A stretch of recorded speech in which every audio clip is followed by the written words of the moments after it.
இந்த ஆண்டு பெரும் வசூல் போட்டி போட்ட படங்கள் ஜெயிலர் மற்றும் லியோ.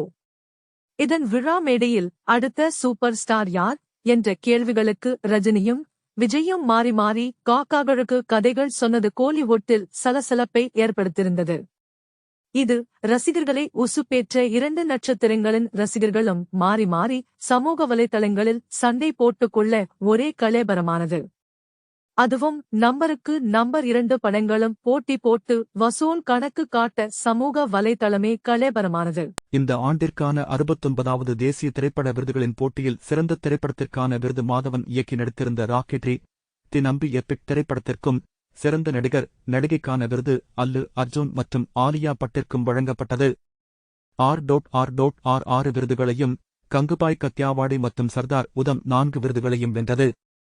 தமிழில் சிறந்த தமிழ் திரைப்படத்திற்கான விருது கடைசி விவசாயி படத்திற்கும், அதில் நடித்த மறைந்த நல்லாண்டிக்கு ஸ்பெஷல் மென்ஷனில் விருதும் வழங்கப்பட்டது.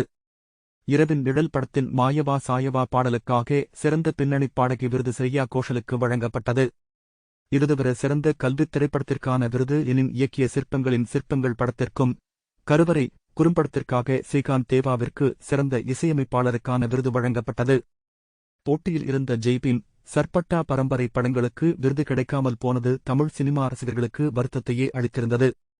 இருப்பினும் கடைசி விவசாயி, சிற்பங்களின் சிற்பங்கள், கருவறை போன்ற படைப்புகளுக்கும் நல்லாண்டுக்கு தேசிய விருது வழங்கப்பட்டதும் தமிழ் சினிமா ரசிகர்களுக்கு நெகிழ்ச்சியான தருணமாக அமைந்தது.